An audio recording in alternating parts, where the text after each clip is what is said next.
Lorsque mes parents sont partis fêter leur anniversaire, la babysitter m'a demandé « Où est ta salle de punition ?» J'ai eu un petit rire nerveux. Chez nous, ce n'est pas du tout le genre. Personne ne m'isole. On ne me prive même pas de sortie. Alors, on va commencer aujourd'hui, a-t-elle répondu en traînant une chaise vers le placard du couloir. Elle comptait vraiment m'enfermer là-dedans. J'ai sorti mon téléphone pour prévenir mes parents que leur babysitter était cinglé, mais elle me l'a arraché des mains. Pas d'appareil. Ordre de tes parents. J'ai foncé vers le téléphone fixe pour appeler ma mère. Elle a décroché aussitôt. Maman, la babysitter veut m'enfermer dans un placard. Miss Vicky est en charge. Fais ce qu'elle te demande. Sa voix était glaciale. Ça ne lui ressemblait pas. C'est pour ton bien. À lundi, a crié mon père derrière. On t'aime. Puis ça a coupé. Et avant même que je comprenne ce qui m'arrivait, Miss Vicky avait déjà installé la chaise dans le placard. Tu réfléchis à partir de maintenant. 1 heure. Mais pourquoi? J'ai rien fait. Après ce que tu as fait mardi dernier, tes parents veulent que ce soit réglé tout de suite. Elle a vérifié sa montre. Il te reste 59 minutes. Je suis resté assis là, enfermé dans le noir, furieux et perdu, à essayer de comprendre ce que j'aurais bien pu faire mardi dernier. Je suis juste allé à l'école, puis rentré, j'ai joué à la Xbox, rien d'anormal. 1 heure plus tard, elle a ouvert la porte. Voilà ce que tu as mérité pour le dîner. Elle a posé devant moi un bol de riz blanc sans rien et un verre d'eau. C'est n'importe quoi, mes parents ne feraient jamais ça. Tais-toi! A-t-elle hurlé en balançant mon verre contre le mur. Ce soir-là, elle m'a obligé à écrire à la main une rédaction de 500 mots sur le respect des affaires des autres. Pendant que je griffonnais, mon téléphone, enfermé dans son sac, s'est mis à vibrer. Elle a jeté un œil et son visage s'est fermé. Ton ami Marco t'envoie d'un message. Il demande si ton père a découvert pour la Xbox. J'étais complètement paumé. Je ne comprenais rien à ce qu'il voulait dire. Le lendemain, dès 6 heures, elle m'a réveillé en m'arrachant la couette. Le travail forge le caractère. Aujourd'hui, tu vas nettoyer la maison de fond en comble. Non, je ne suis pas ton larbin. J'appelle les services sociaux. J'ai tiré la couverture sur ma tête. C'est parfaitement légal. Soit tu t'y mets de toi-même, soit je reste là toute la journée avec un bidon de javel jusqu'à ce que tu te décides. Pendant que je frottais le sol de la cuisine avec une brosse à dents, elle prenait des photos. Tes parents veulent des preuves de ta responsabilité. Elle me filmait comme si j'étais un délinquant. À partir de là, plus aucune confiance. Cet après-midi-là, punition silencieuse, interdit de parler de 14h à 18h. Elle lisait tranquillement, jetant de temps en temps un regard pour vérifier que je ne bronchais pas. Si je bougeais, elle tranchait.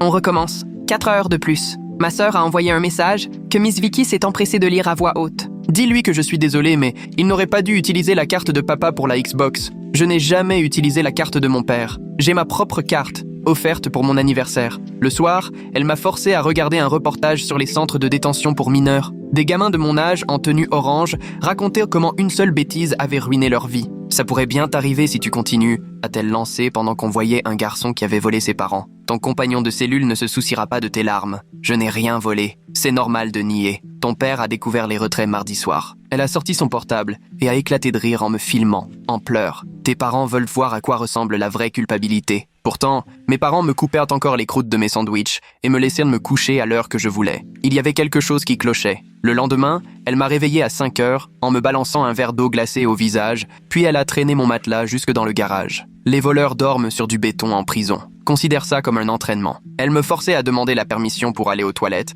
3 minutes chrono et sous surveillance. Mon meilleur ami Rhys a réussi à me joindre discrètement sur le fixe. Mec, Marco est en panique. Sa mère veut que tes parents remboursent. Bip. Miss Vicky a débranché le téléphone. Encore une nuit par terre. L'après-midi, elle est revenue avec des feuilles imprimées, des relevés bancaires avec des achats surlignés. 5 fois 99 € sur Xbox Live. Tu n'y es encore? Elle a pointé les horaires du doigt. 15h47, tu étais rentré de l'école. Dimanche matin, ma sœur appelle sur le portable de Miss Vicky. Elle finit par me laisser lui parler, mais en haut-parleur. À vous, ça ira plus vite, souffle ma sœur. Ils savent tout. Mais ils savent quoi? J'ai rien fait. Ma sœur a soupiré. La mère de Marco leur a montré les messages Discord, idiot. Quel message Discord? Ceux où tu expliques à Marco comment utiliser la carte de papa pour acheter sur la Xbox sans se faire repérer. Où tu as écrit, je cite, « Ne dépasse jamais 100 € à chaque fois. Comme ça, la banque ne bloque pas et mon père ne regarde jamais ses relevés de toute façon. » Là, tout s'est éclairé. J'avais effectivement tout balancé à Marco. Je l'avais fait moi-même 3 fois sans jamais me faire prendre. Sauf que Marco devait supprimer ses messages et il ne l'a pas fait. Miss Vicky a repris le téléphone. Tes parents arrivent dans 2 heures. Je te conseille de préparer tes aveux. Quand ils sont rentrés, ils avaient l'air épuisés. Oublie l'argent, m'a dit papa. On était au courant depuis des mois. On voulait te tester. Maman a hoché la tête. On voulait voir si tu allais accuser Marco, si tu allais le balancer pour t'en sortir. J'ai échoué à tous les tests. Voilà ce qui va se passer maintenant, a continué papa en sortant des billets d'avion. École militaire dans le Montana, ce soir. Mais Miss Vicky l'a interrompu. En fait, il y a du changement. Elle a sorti de son énorme sac un dossier épais rempli de papiers. Tes parents m'ont engagé pour bien plus qu'un simple week-end. Maman et papa se sont regardés, un peu désarçonnés, tandis qu'elle feuilletait les pages. Surveillance quotidienne après l'école pendant 1 mois, à partir de demain. Les billets d'avion sont retournés dans la poche de papa. Elle a déplié un long contrat sur la table basse, avec des listes de contrôles quotidiens, devoirs surveillés, confiscation des appareils. Maman a signé sans hésiter. Papa, debout, stylo à la main, avait l'air de se demander si on n'allait pas un peu trop loin. Miss Vicky a désigné une ligne du dossier. Répétition de mensonges, vol à répétition, incitation d'autres jeunes à mal tourner. Elle a posé le doigt sur le contrat. L'école militaire, c'est 20 000 $ le semestre. Ici, c'est 200 € la journée. Papa a signé sans hésiter. J'ai essayé de tout déballer d'un seul coup. J'ai promis de trouver un boulot, de rembourser la famille de Marco, de faire n'importe quoi, mais pas de rester 1 mois de plus avec cette femme. La décision est prise, a tranché maman. Tu as poussé un autre enfant à voler ses parents. Ma sœur, assise dans l'escalier, avait l'air vraiment peinée pour moi. Le reste du dimanche, Miss Vicky s'est installée dans la cuisine, a sorti ses plannings et couvert les murs de tableaux. Lundi, en rentrant de l'école, je l'ai trouvée dans le salon, planche à pince et minuteur sous le bras. Elle m'a obligé à vider mon sac par terre et elle a fouillé toutes les poches, toutes les fermetures. Mon téléphone a filé directement dans son sac jusqu'à ce que les devoirs soient finis. Le minuteur a été réglé à la minute près, 2 heures. J'ai dû m'asseoir à la table de la salle à manger pour faire mes exercices de maths, pendant qu'elle restait sur le canapé à prendre des notes sur le moindre de mes gestes. Mardi, au lycée, c'était pire encore. Jet Hoffman, le conseiller d'orientation, m'a fait sortir du cours. Il m'a demandé pourquoi j'avais l'air si épuisé et je lui ai tout raconté. Le week-end, le placard, le sol, tout. Il a griffonné dans son carnet et m'a expliqué qu'il devait vérifier ce qu'on considère comme une punition acceptable. À la pause, j'ai croisé Marco dans le couloir, mais il a fait demi-tour dès qu'il m'a vu. L'histoire commençait à tourner dans l'école. Pour certains, j'étais la balance qui s'était fait pincer et avait dénoncé Marco. D'autres racontaient que c'était moi qui lui avais montré comment voler de l'argent à ses parents. Rhys continuait à manger à la cantine avec moi, mais il jetait des coups d'œil inquiets, comme s'il ne voulait pas qu'on nous voie ensemble. Mercredi après les cours,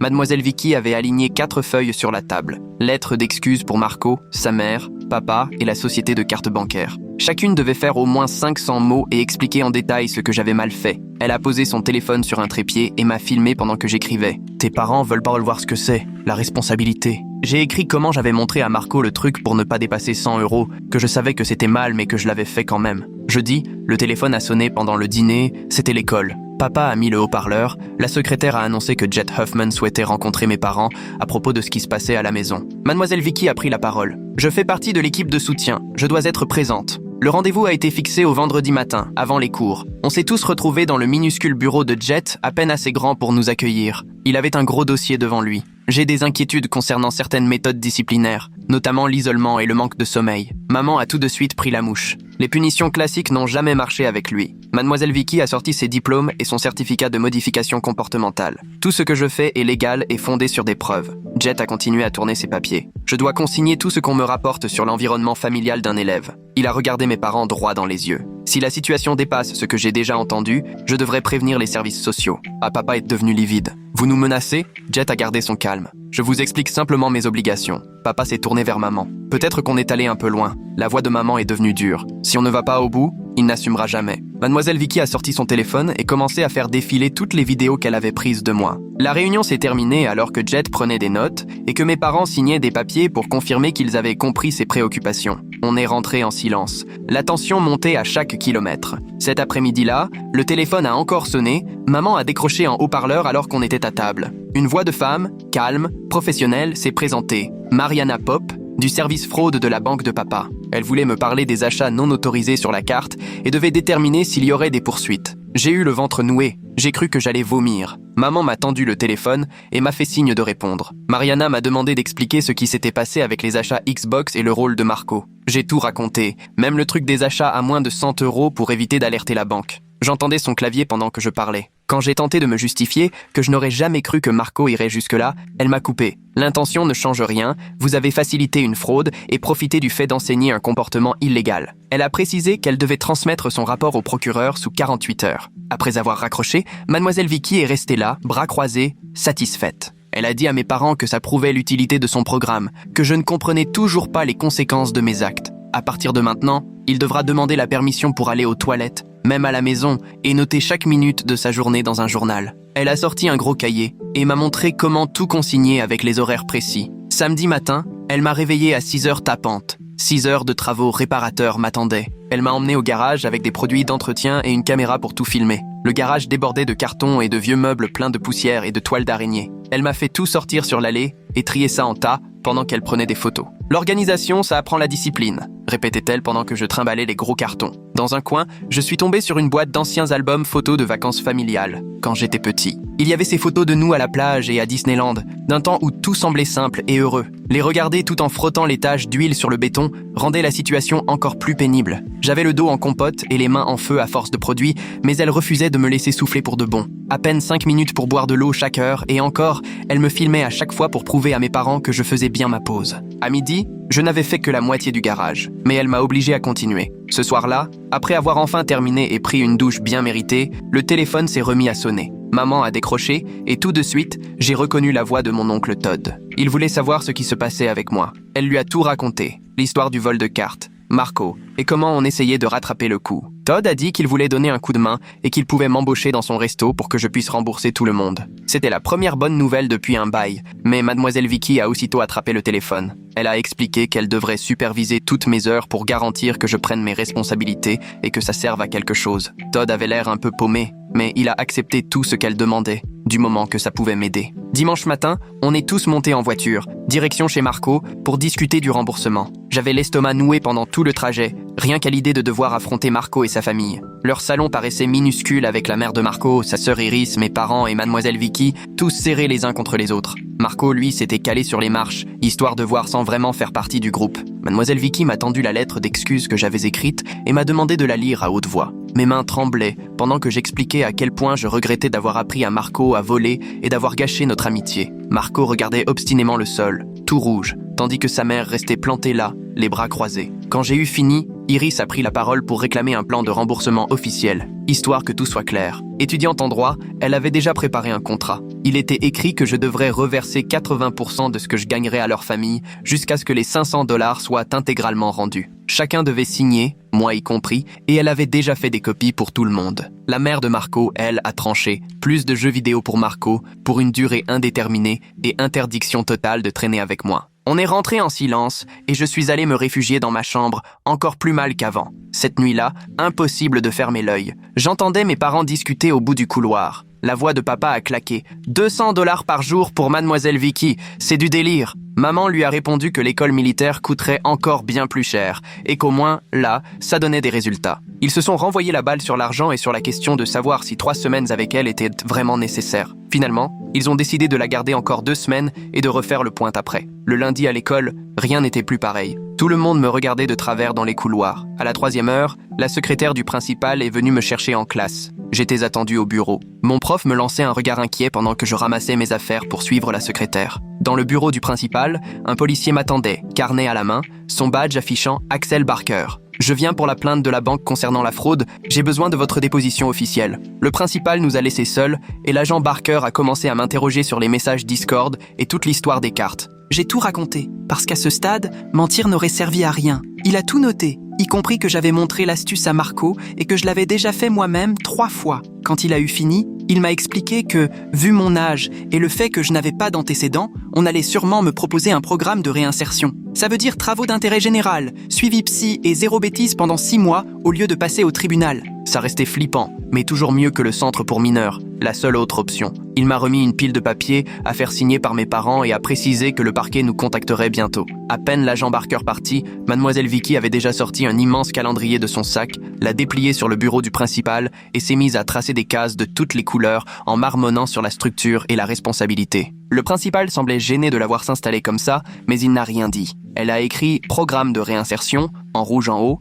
puis a rempli chaque heure de ma journée. Cours en jaune, devoir en vert, bénévolat en bleu et un truc appelé « Temps de réflexion » en noir. Elle a pris des photos de chaque page et a annoncé que mes parents recevraient un compte rendu quotidien de mon respect du planning. Au final, il ne restait plus 1 minute de libre. Elle a replié le calendrier, me l'a tendu et a lâché. Ce sont les moments d'oisiveté qui t'ont mis dans cette situation. Le retour en classe m'a paru interminable. J'avais la sensation que tout le monde me dévisageait à travers les portes vitrées. Le soir, mes parents ont signé tous les papiers laissés par l'agent Barker, tandis que mademoiselle Vicky scotchait le calendrier au mur de ma chambre. Elle restait plantée là, les bras croisés, pour bien me faire comprendre que le moindre écart serait signalé direct au tribunal. Le mardi matin est arrivé plus vite que prévu, et maman m'a emmené au tribunal pour ma première réunion du programme de réinsertion. Le bâtiment était immense, avec des portiques de sécurité à l'entrée et des agents qui fouillaient les sacs. On a patienté dans une salle pleine d'autres jeunes et de leurs parents jusqu'à ce qu'une femme appelle mon nom. Elodie Waters, avec ses cheveux gris courts et de grandes lunettes, nous a accueillis dans un petit bureau couvert de certificats et de dossiers.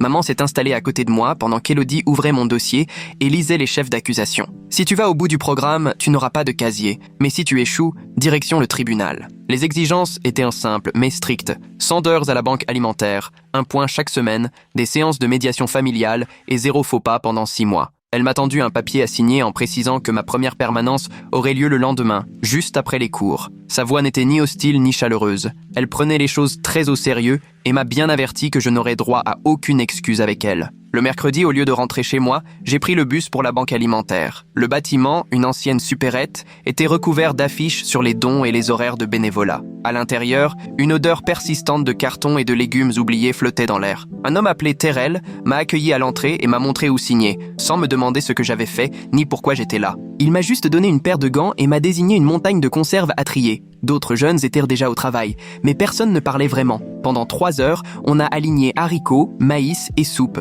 chacun plongé dans sa tâche. J'avais le dos en compote à force de me pencher sur les cartons, les mains engourdies à force de manipuler les boîtes. Terrell a jeté un œil à mon travail une fois ou deux, mais la plupart du temps, il nous a laissés tranquilles. À la fin, il a signé mon papier et m'a lancé « à la semaine prochaine ». Le jeudi a pire tourné encore, puisque mademoiselle Vicky m'a emmené à notre première séance de thérapie familiale. Le cabinet était coincé dans une galerie marchande, entre un salon de manucure et une pizzeria. Kieran Morrow paraissait bien plus jeune que je ne l'aurais cru, avec sa barbe et son jean, très loin du cliché du psy en costume. Son bureau débordait de jouets sur les étagères, même si on était clairement plus des enfants. Maman et papa se sont installés sur le canapé. Moi, j'ai atterri seul sur une chaise, face à tout le monde. Kieran a demandé à papa de raconter quand il avait remarqué les prélèvements. Papa est devenu tout rouge en reconnaissant qu'il s'en était rendu compte 2 mois plus tôt, mais qu'il avait espéré que j'avouerais de moi-même. Maman a aussitôt répliqué qu'elle, au contraire, voulait régler les choses tout de suite, mais que papa n'arrêtait pas de repousser. Ils ont commencé à se reprocher mutuellement la situation, jusqu'à ce que Kieran lève la main pour demander le silence. Il s'est tourné vers moi et m'a demandé franchement comment tout avait commencé.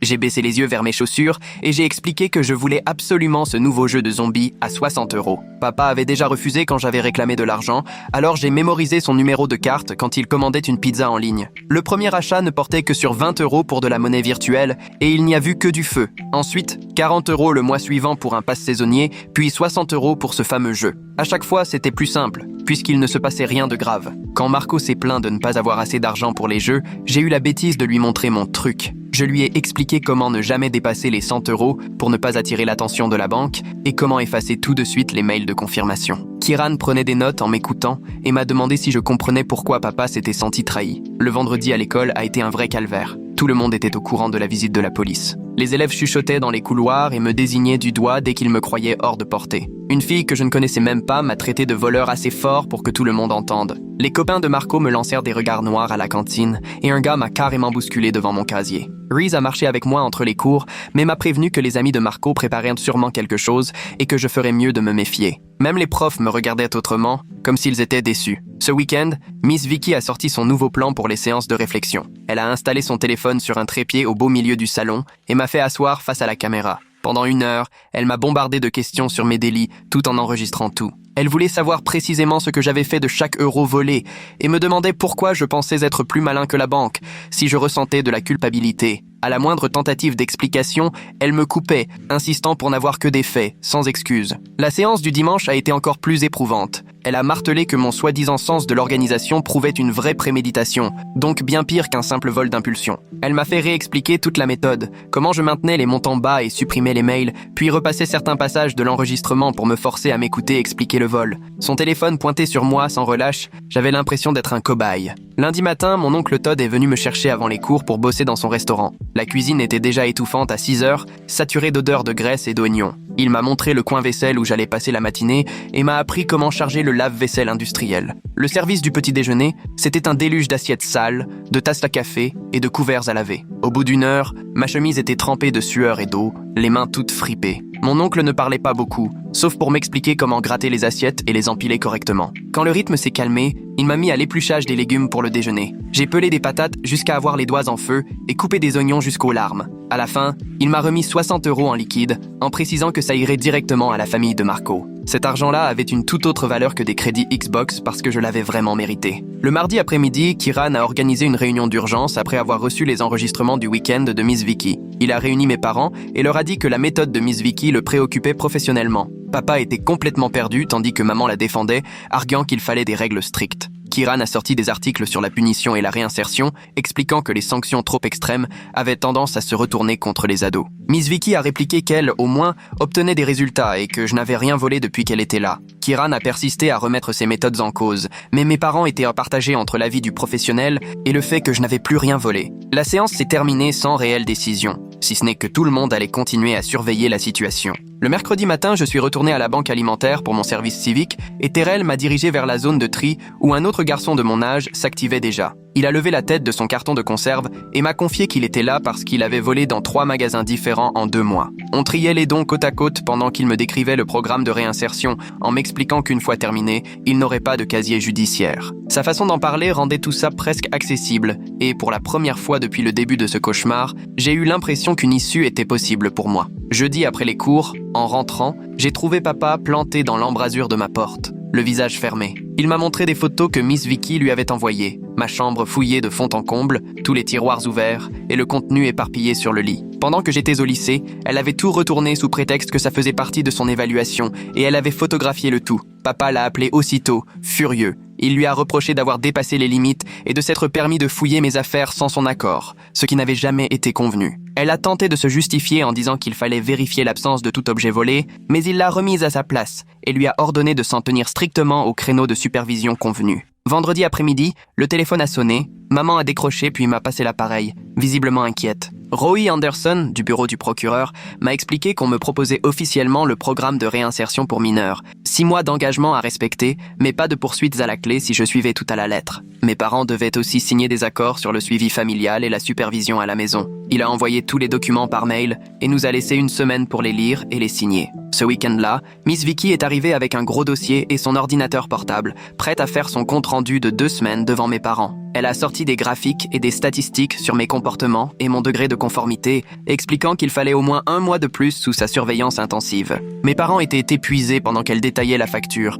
qui dépassait déjà les 3 000 €, sans compter le prix des séances de thérapie et les 500 € encore dus à la famille de Marco. Papa s'est frotté les tempes, puis a lâché 2 semaines de plus, pas 1 jour de plus, et après c'est fini, peu importe ce qu'elle en pense. La semaine suivante a été marquée par une nouveauté. La femme de Kieran, Laura, a lancé une réunion de groupe pour les familles du programme. Mes parents y sont allés le mardi soir et, en rentrant, maman avait visiblement pleuré. Elle m'a expliqué qu'entendre d'autres parents raconter les erreurs de leurs enfants lui avait fait comprendre qu'on n'était pas seul. Une mère avait confié s'être sentie coupable quand son fils s'était fait prendre à voler, et maman m'a dit qu'elle s'était reconnue dans chacun de ses mots. Laura avait expliqué que ce genre de situation mettait souvent en lumière des schémas familiaux plus profonds, pas seulement le comportement de l'enfant. Le mercredi soir, j'ai participé à mon premier groupe de soutien, animé par Gavin, le fils de Kieran et Laura, qui avait 17 ans et était passé par le programme 2 ans plus tôt, après avoir tagué des murs en ville. Il a parlé sans détour de la colère et de la honte qu'il avait ressenties au début, mais aussi du fait que ses sentiments s'étaient estompés à mesure qu'il avançait dans le programme.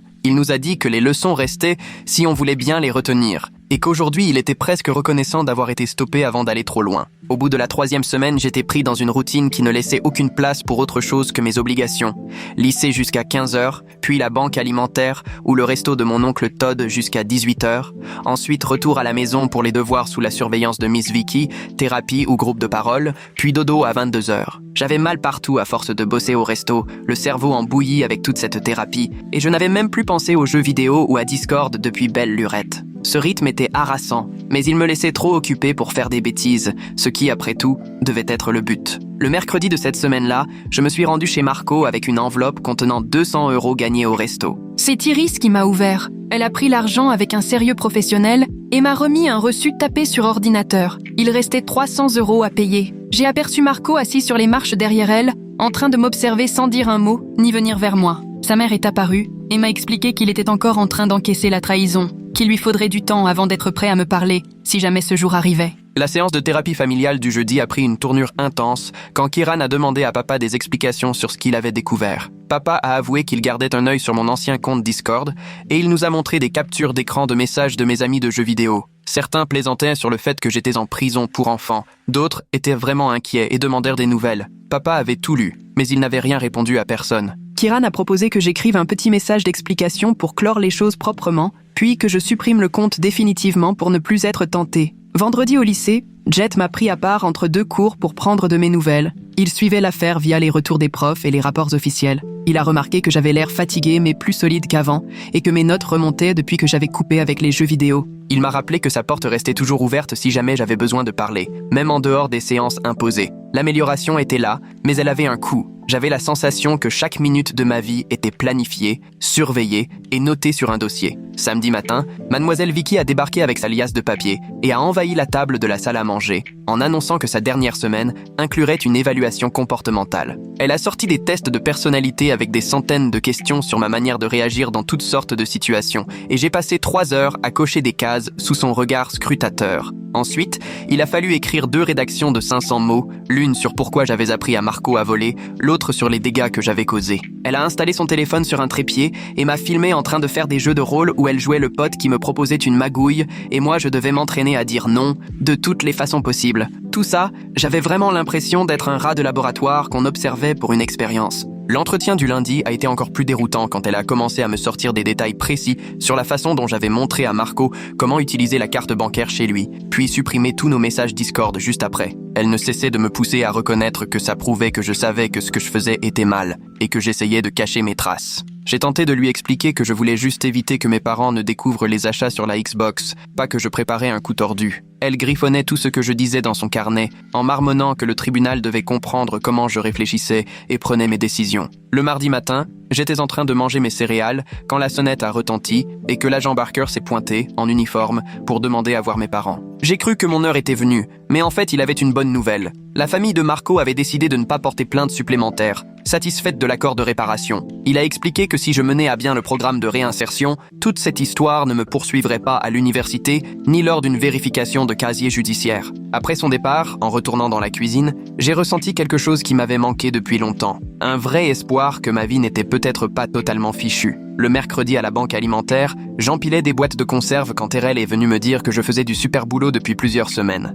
Il m'a demandé si ça me plairait de continuer le bénévolat une fois mes heures obligatoires terminées parce qu'ils avaient toujours besoin d'aide. Sa question m'a pris de court, mais en y réfléchissant, j'en avais vraiment envie. Aider des gens qui manquaient vraiment de nourriture me donnait un sentiment d'utilité que je n'avais jamais ressenti. Là-bas, personne ne me posait de questions sur ce que j'avais fait pour finir en travaux d'intérêt général et les autres bénévoles me traitaient comme un des leurs. Lors de la séance de thérapie familiale du jeudi avec Kieran, on a bossé sur la façon de reconstruire la confiance. On a passé l'heure à écrire ensemble un contrat familial avec des règles et des conséquences claires. Maman promettait d'arrêter les nounous surprises et les punitions disproportionnées. Et papa s'engageait à exprimer ses sentiments plutôt que de monter des plans compliqués. J'ai dû promettre, évidemment, de ne plus mentir ni voler, mais aussi d'être honnête sur ce que je ressens au lieu de faire semblant que tout va bien. Kieran a tout tapé à l'ordinateur et imprimé pour qu'on signe, comme un vrai contrat officiel. Vendredi, c'était le dernier jour officiel de Mademoiselle Vicky, qui est arrivée avec un rapport de 20 pages sur mes progrès du mois. Elle s'est installée à la table de la cuisine pour lire à mes parents les points importants,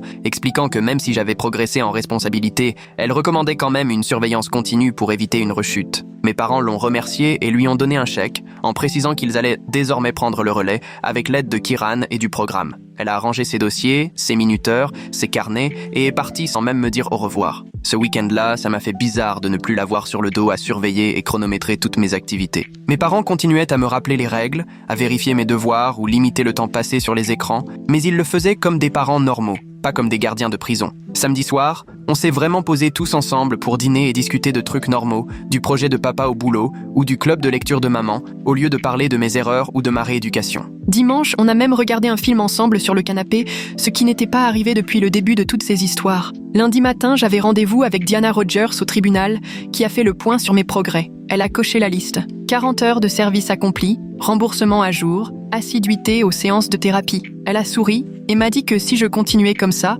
je pourrais finir le programme en avance. Mardi, En traversant le couloir du lycée, je suis tombé nez à nez avec Marco pour la première fois depuis que tout avait éclaté. On s'est figé un instant. Il m'a juste lancé un tout petit signe de tête avant de passer son chemin sans un mot. Plus tard, Reese m'a rattrapé pour me dire que Marco lui avait confié qu'il ne me détestait plus, mais qu'il ne pourrait plus jamais me faire confiance après ce qui s'était passé. Ça m'a fait mal, mais je comprenais. Le service du mercredi soir au resto de Tonton Todd a été le plus mouvementé depuis un bail. Les commandes n'arrêtaient pas. J'ai fait la vaisselle et découpé des légumes pendant 6 heures, jusqu'à en avoir les mains en feu, mais finalement, ce rythme soutenu me faisait du bien. Vers la fermeture, Tonton Todd est venu me voir et m'a dit que si je continuais à être aussi fiable, il commencerait peut-être bientôt à m'apprendre de vraies techniques de cuisine au lieu de me cantonner à la préparation. Savoir que quelqu'un croyait vraiment en moi et pensait que je pouvais apprendre quelque chose d'utile, ça m'a donné envie de me dépasser pour lui prouver qu'il avait raison. La réunion de jeudi avec Elodie Waters a été plus agréable que prévu. Elle a feuilleté mon dossier, a tout coché pendant que j'étais assis de l'autre côté du bureau qui sentait le café froid et l'encre.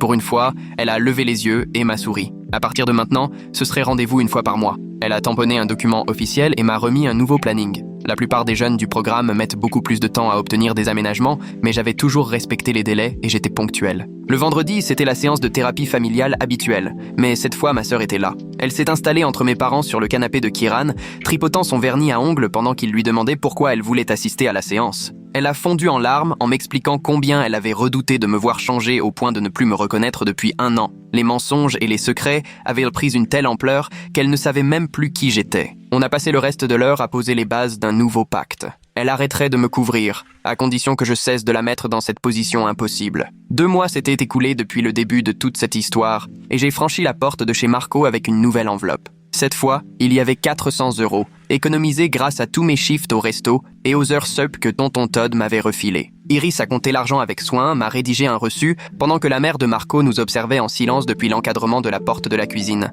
Il ne restait plus que 100 € à rendre et ce chapitre serait enfin clos. Cette même semaine, Tonton Todd m'a pris à part à la fin de mon service pour m'annoncer que j'allais avoir une petite augmentation. Rien de spectaculaire, mais suffisant pour que ça se voie sur la fiche de paie. Il s'est dit impressionné par ma ponctualité, le fait que je restais tard, toujours sans broncher, et que ce sérieux méritait bien une récompense. Gagner de l'argent honnêtement, ça n'avait vraiment rien à voir avec le fait de le voler. Le groupe de soutien animé par Gavin se réunissait chaque mardi soir au sous-sol du centre communautaire. Depuis des semaines, on faisait semblant d'être investis, mais ce soir-là, il s'est vraiment passé quelque chose quand on a abordé le sujet des déclencheurs. Un gars a raconté que faire du bénévolat à la banque alimentaire lui avait fait comprendre à quel point vouloir absolument des jeux vidéo hors de prix, c'était insignifiant face à des familles qui n'avaient pas de quoi manger. On a passé le reste de la séance à échanger des astuces pour résister à la tentation d'acheter ce qu'on ne pouvait pas s'offrir. Noter ses envies et attendre 1 semaine pour voir si c'était vraiment indispensable, trouver des alternatives gratuites, se remémorer la dernière fois qu'on avait essayé de tricher et les dégâts que ça avait causés. Au lycée,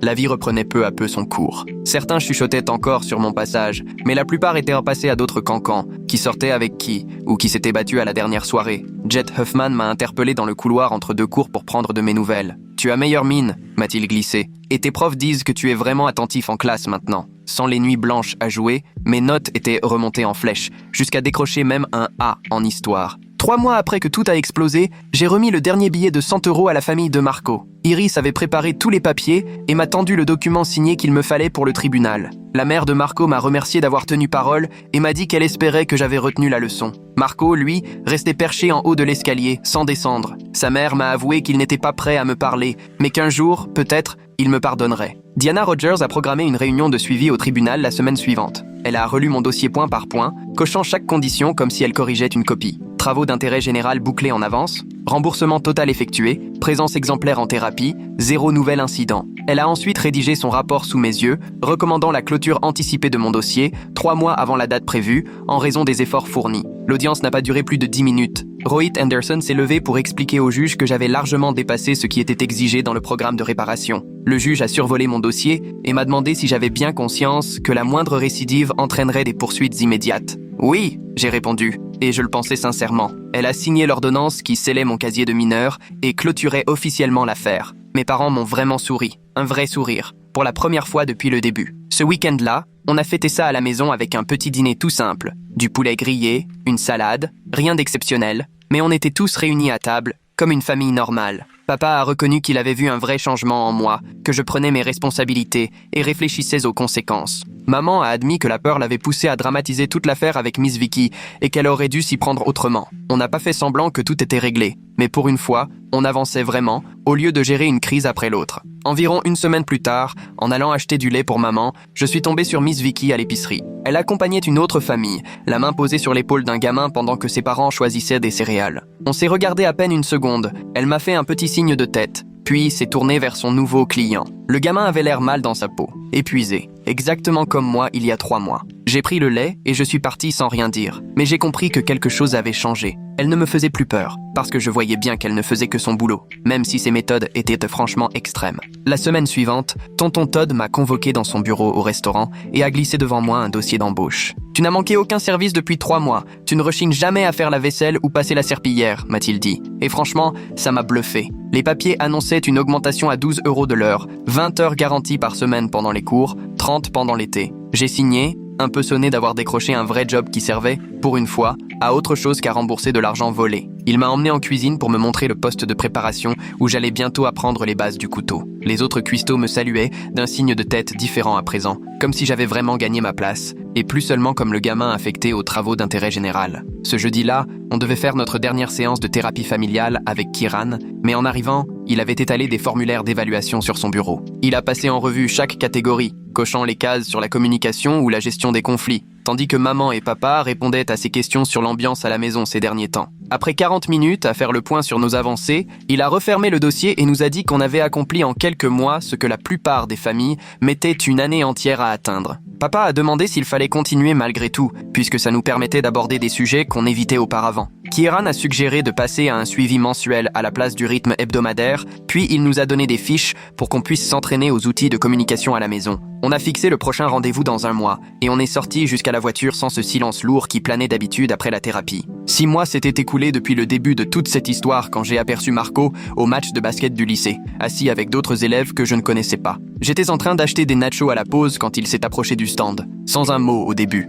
il a attrapé une bouteille d'eau, puis a fini par me dire « Je ne te déteste plus, mais je ne peux pas encore te pardonner. » Je lui ai répondu que je comprenais, j'ai fait mine de partir, mais il m'a retenu pour ajouter qu'il respectait la façon dont j'avais assumé mes actes, remboursé sa famille et suivi toutes les consignes du tribunal sans en fuir les conséquences. On était resté là encore 1 minute, puis il est retourné vers ses amis, moi vers les miens, en sachant qu'on ne traînerait plus ensemble, mais qu'au moins la rancœur s'était dissipée. Le printemps est arrivé, les conversations tournaient autour du bac et des inscriptions à la fac commençaient à remplir ma boîte mail. À chaque fois que je tombais sur la question des antécédents judiciaires, un nœud se formait dans mon ventre, jusqu'à ce que je me rappelle ce que Diana Rogers avait expliqué. Comme j'avais terminé le programme de réinsertion, je pouvais honnêtement cocher « non », mon dossier ayant été classé. J'ai enchaîné les candidatures, rédigé des lettres de motivation sur le fait d'apprendre de ses erreurs et de surmonter les épreuves, sans jamais entrer dans les détails de ce qui m'avait servi de leçon. Mes notes avaient même grimpé depuis que j'avais arrêté de passer mon temps devant les jeux vidéo, en organisant mes journées autour du travail et du bénévolat. La banque alimentaire me confiait désormais des permanences régulières le vendredi après-midi et Terrell m'a même demandé de former les nouveaux jeunes, qui débarquaient souvent apeurés et remontés, exactement comme moi 6 mois plus tôt. Je leur montrais comment trier les conserves, empiler les cartons, et je leur expliquais que le programme n'était pas si terrible tant qu'on faisait ce qu'on attendait de nous. Un des jeunes m'a demandé si j'étais salarié, et il a vraiment eu l'air surpris quand Terrell a répondu que non. J'étais juste un ancien du programme qui avait choisi de rester après avoir fini ses heures. Ça faisait du bien de leur montrer qu'on n'était pas condamné pour une erreur de parcours. À la maison, on a pris de nouvelles habitudes. Maman me demandait comment s'était passée ma journée et attendait vraiment la réponse, pendant que papa et moi préparions le dîner ensemble le dimanche soir. On faisait des réunions de famille toutes les 2 semaines, comme nous avait appris Kieran, où chacun avait 5 minutes pour parler de ce qui le préoccupait sans être interrompu. Ma sœur a recommencé à venir aux soirées films, au lieu de rester enfermée dans sa chambre, et il nous arrivait même de jouer à des jeux de société sans que personne ne pique une crise parce qu'il avait perdu. La grosse crise qui avait failli m'envoyer en pension militaire avait fini par souder la famille. On ressemblait enfin à quelque chose d'un peu normal, pas juste des gens qui partagent un appartement. Un soir, assis dans ma chambre à finir mes devoirs, je me suis demandé comment tout aurait pu basculer si la mère de Marco n'était jamais tombée sur ses messages Discord. J'aurais sûrement continué à voler, peut-être embarqué d'autres dans mes magouilles, et j'aurais fini par me faire attraper avec des conséquences bien pires. Me faire pincer à 15 ans pour 500 € de dépenses sur Xbox, c'était dur, mais ça m'a arrêté avant que ce genre de choses ne devienne ma routine. Les mois de sanctions, de programmes et de remboursements ont été pénibles, mais ils m'ont appris qu'il y a toujours des victimes, même quand on se persuade du contraire. Aujourd'hui, j'ai pris un rythme de croisière. Cours jusqu'à 15h, ensuite resto ou banque alimentaire jusqu'à 19h, devoir jusqu'à 21h, et enfin un peu de vrai temps libre, mérité cette fois, pas volé. Rhys vient chez moi le week-end, on joue au basket ou on va au ciné avec l'argent que j'ai gagné à force de faire la plonge. J'ai déjà mis de côté 400 € grâce aux heures sup et je compte bien m'acheter ma propre Xbox avec de l'argent honnêtement gagné. Tout ce fiasco, qui a commencé le jour où j'ai appris à Marco à voler mon père, me paraît complètement absurde aujourd'hui, à peine digne d'être rappelé, si ce n'est pour ne pas oublier à quelle vitesse de mauvaises décisions peuvent tout gâcher et combien il faut s'accrocher pour réparer les dégâts. Merci d'avoir suivi tout ça avec moi, c'était vraiment chouette de partager ces moments. On se retrouve bientôt. N'hésitez pas à vous abonner si vous voulez découvrir d'autres histoires du même genre.